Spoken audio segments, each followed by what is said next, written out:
Let's talk about Orlando Brown Jr.'s official return to the team. Skyy Moore's injury. Note some offensive and defensive standout from today's practice. Take a look at some key players that special teams coordinator Dave Toab personally shouts out in his presser, and see if that gives these players an edge or not on making the 53-man roster, and much freaking more. But first, how about those? What's up, guys? My name is Cole, aka the Dark Roast Tarazu drinking, fact spitting, red bearded, merch slinging Chiefs fan, or sometimes simply known as the Lord of the Beards. And I do daily news about the Kansas City Chiefs. So make sure to sub if you're new for top tier Chiefs content almost every single day. Hit that like button if you're glad Orlando is here to shore up the left side of the line, Mahomes' blind side. And let's get into this news, starting with just that. And that is this: Orlando Brown Jr. signed his franchise tag, passed his physical, and also his conditioning test. Well, how do you know all that, Redbeard? Because he was out there in practice today participating in pads. That's right, the fish is indeed on the freaking boat. Nick Jacobs reported that Orlando Brown had good back-to-back reps against Mike Dana, just widened him out. Nate Taylor said Orlando had a solid day of work. He participated in the 9-on-7 drill and looked pretty good for the first day, but he's not on the field for the first team, period. Pete Sweeney of Arrowhead Pride said the Chiefs allowed Orlando to do a couple one-on-one reps, and he thought Orlando looked fine for the first day. Brown finished practice early and signed a couple autographs on his way out, but have no fear because this early departure is part of the Chiefs' plan for him upon his return. Orlando did speak with the media though after practice, saying he missed the locker room and the coaches, and he knows how important this 5-day stretch is, and he simply didn't feel right sitting at home, even though he made it clear multiple times that he's been in great shape with his conditioning. He said he's been swimming a couple days a week, so that's cool. And then we saw him earlier this offseason working on his tennis skills. So yeah, those are good, I guess, for your cardio and all that good stuff, but I'm glad he's back and getting some real football work in. I also should mention that rumor has it, per Aaron Wilson's league source, whoever that man is, that another factor of Orlando's return was actually Patrick Mahomes, who apparently was encouraging Brown to, quote, get back to work, and that was a big factor. So thank you, Mahomes, for talking some sense into this man, because I'm not sure if his agent was. Anyway, speaking of Orlando's agent and his lack of negotiation skills, Orlando was then, of course, asked about his contract negotiations and if that affected his relationship with the team at all, and his answer was immediately no. He actually says he wants to be in KC for the rest of his career. It's just there wasn't enough guarantees in the contract to justify him signing it. He said it wasn't about the money per se, but more about the guaranteed amount at the end of the day. That rhymed. Orlando is very close with Mahomes, Kelsey, and many players on the team, and definitely loves being here. He's spoken with Coach Reed and Brett Veach about everything as well, but for now, the contract is behind them. He wants to focus on what's ahead, which is this season, and aims to prove himself. He's confident that his production this season will speak for itself, and he's going to be a better run blocker, pass catcher, and leader. Orlando, quote, hasn't even come close to his ceiling yet, end quote, and is confident that contract negotiations will start at a better place after the season is over. Well, yeah, Orlando, because you actually have an agent now, for starters, and you'll have another full season of left tackle under your belt, which is only going to help. Regardless, though, Orlando seemed to be in great spirits and had this to say about his relationship with the team. And it's no hard feelings, period. You know what I mean? Like, nothing like that. It's like I said, I appreciate everyone in this building, man. They give me an opportunity to play football at the highest level and to be a left tackle. So I've got no animosity towards anyone in the building. It's nothing like that. You know what I mean? Like I said before, man, business is business, and I'm here to win Super Bowls. That's all I care about, is winning football games. So let's freaking go then, Orlando Brown Jr. Welcome back. And before I go further into Chiefs news, talking about injuries in today's practice, I wanted to give you all a heads up that I'll be going live tonight, which is August 2nd, 8 p.m. Central, to hang out with you all and answer questions. My goal is to go live every Tuesday night if possible and hang out with you all. So if you're able, mark your calendars and I'll see you there in a couple hours from when this video releases. All right, from here, let's talk injuries real quick. You have Rashad Fenton, Prince Tega Wanogho, Lucas Niang, and Jody Fortson still out for now, with Fortson's return looking likely for later this week or early next week. His injury was described by Coach Reed yesterday as minor, so we're going to go with Coach's word on that and see him back out there soon. I also will mention as a reminder that Mahomes himself had a brief scare yesterday as he got stepped on by a lineman at the end of practice and ended up walking over to the medical tent briefly, a little gingerly, I might add. Mahomes and Reed both said it was nothing really, and that seems to have proven true today, as Mahomes was seen, I believe, with some tape on his ankle, yes, but he pretty much participated fully in practice and ran around as if nothing was wrong. So great news there about Mahomes. And aside from that, there is one other injury that happened today, albeit minor, but it's one that you definitely need to be on the know about, and that was sadly rookie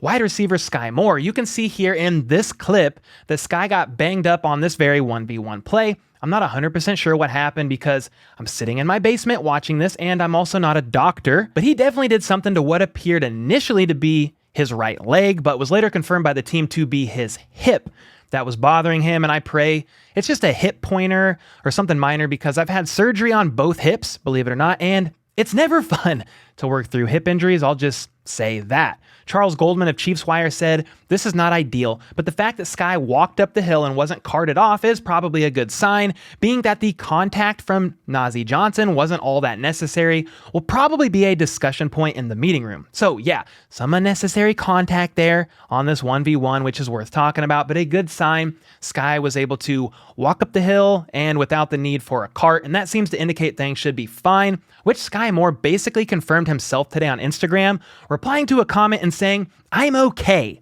with a thumbs up emoji. So all good signs thus far for Skyy Moore.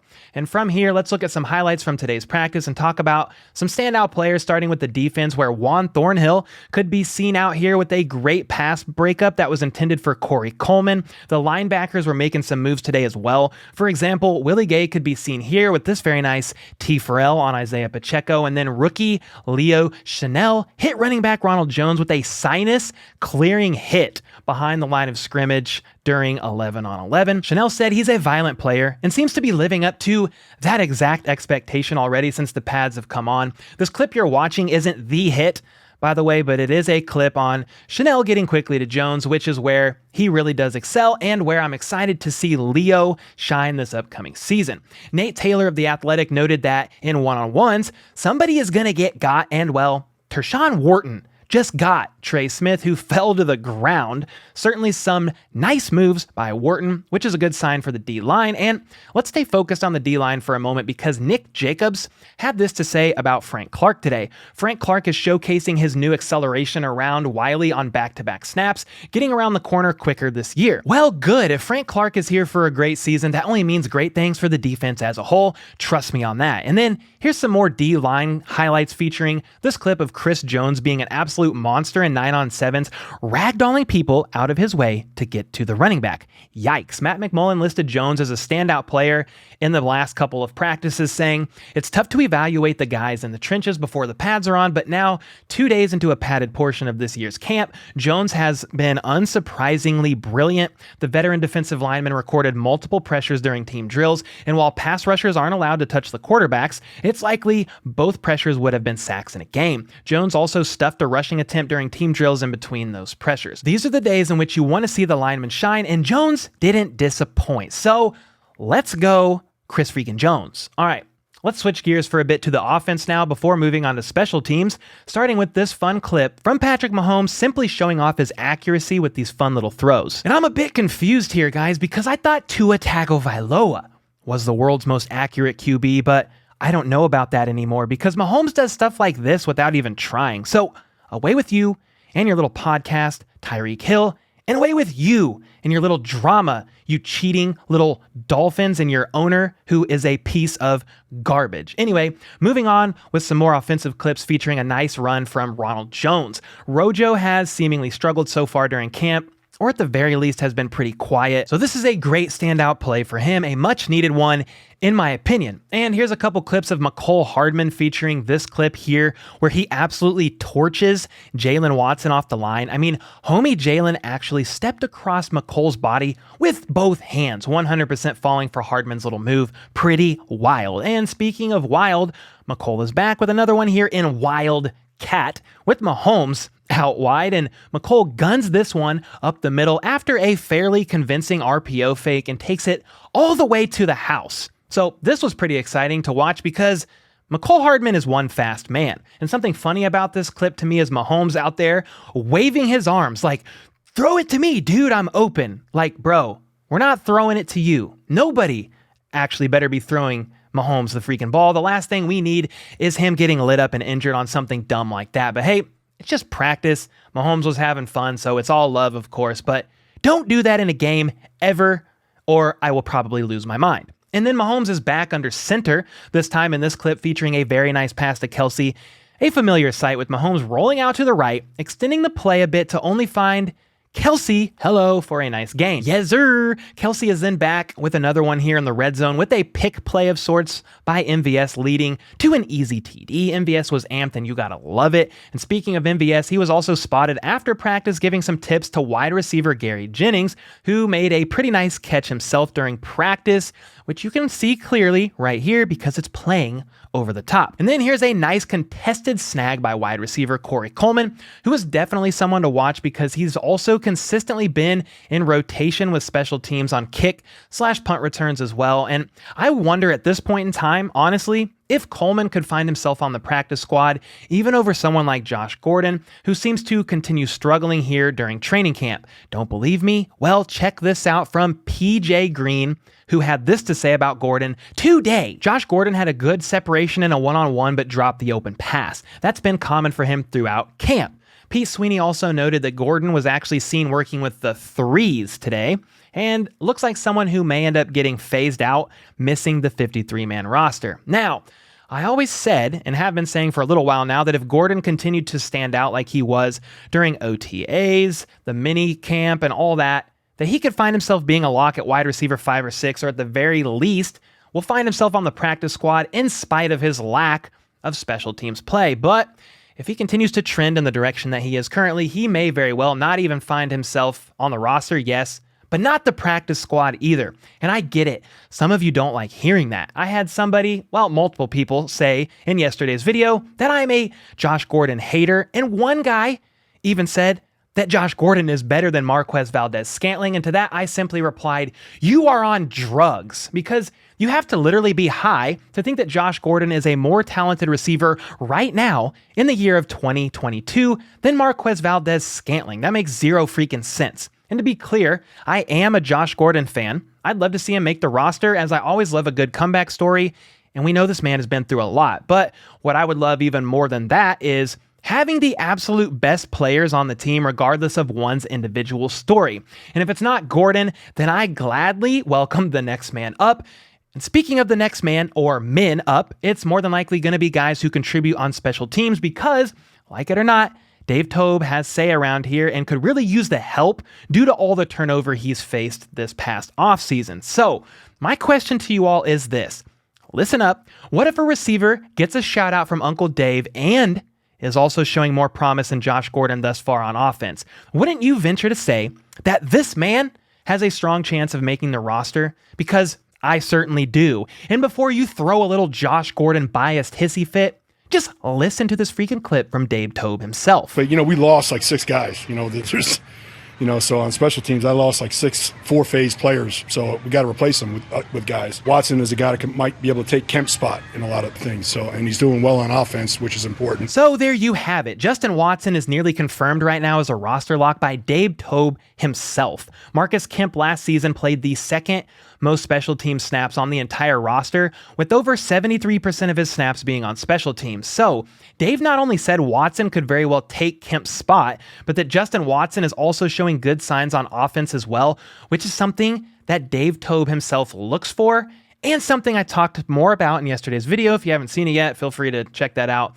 And that only further helps Watson's case here. It's not all smooth sailing for Watson, though, as later in the interview, Dave brings up DeRuse Fountain as well and said it's a definite battle between Fountain and Watson, and one that he's watching keenly. Fountain's a guy that we're going to rely on. Him and Gray, these are carryover guys. Like Gray, he was a 4-phase guy for us, so we're counting on him to be a guy for sure.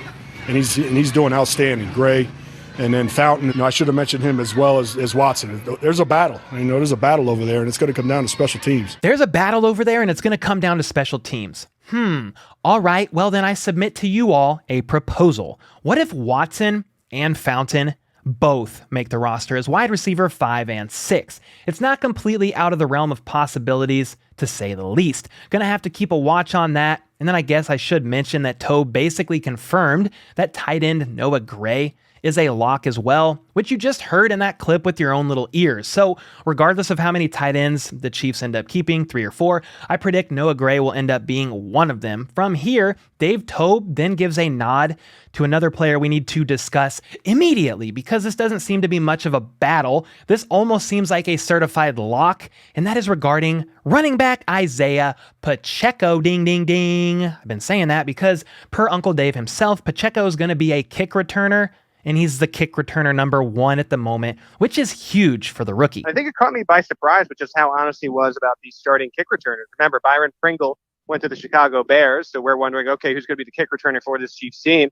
And he's saying Isaiah Pacheco is going to get an opportunity here, and it's going to be his job to lose. And he'll get that first look in the preseason game. He's looked pretty good at it at practice, and I think it's becoming more and more a case where you can write Pacheco's name in ink on the 53. I know some people had questioned because he was a 7th rounder, but if he has a role as the team's kick returner on special teams as a rookie, you know he's going to be on this team. So, okay then, ink this man. I don't know what I'm doing. Ink this man into the 53-man roster, why don't you? And let's get it cracking. I've been saying this for a while now, that I think Pacheco sneaks onto the roster for running back depth, yes, but mainly for his ability on special teams via returning punts or kicks. And for now, it looks like Pacheco gets the nod to return kicks, while Mecole Hardman will be slated to return punts.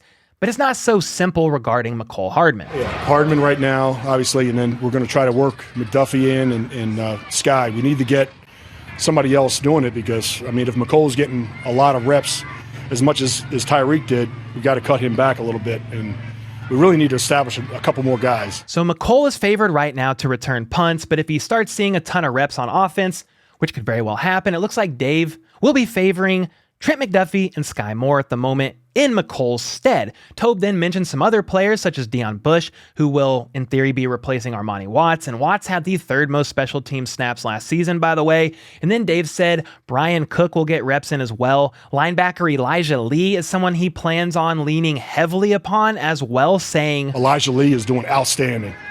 I mean, he's a guy, you know, he's not a rookie, but he's a veteran. He's got veteran experience on special teams. Counting on him. But then with all this being said, Dave basically explains that outside of the returners and some of the key guys, a lot is up in the air and things could change at any time, as this season is basically a complete reset for the special teams unit. It is. It's going to be a complete reset. You know, it's going to be tough. Really, for us, it's hard to tell what a guy can do in practice because we don't do anything live. It's really the games, you know. So the Bears game is going to be huge for us, and the Washington game's obviously going to be huge for us, and we might be making decisions all the way up to the Green Bay game. So yeah, while Dave mentioned some he feels confident will be key special teams contributors, we're going to have to wait and see how things shake out during preseason. Then we can really see how players will do on special teams. Joshua Briscoe did confirm my thoughts after all this, though, on Twitter when he said, if you're on the bubble, you want Dave Toab to say your name in training camp. Good news today for Elijah Lee, Noah Gray, DeRuse Fountain, Justin Watson, and Isaiah Pacheco. Whew!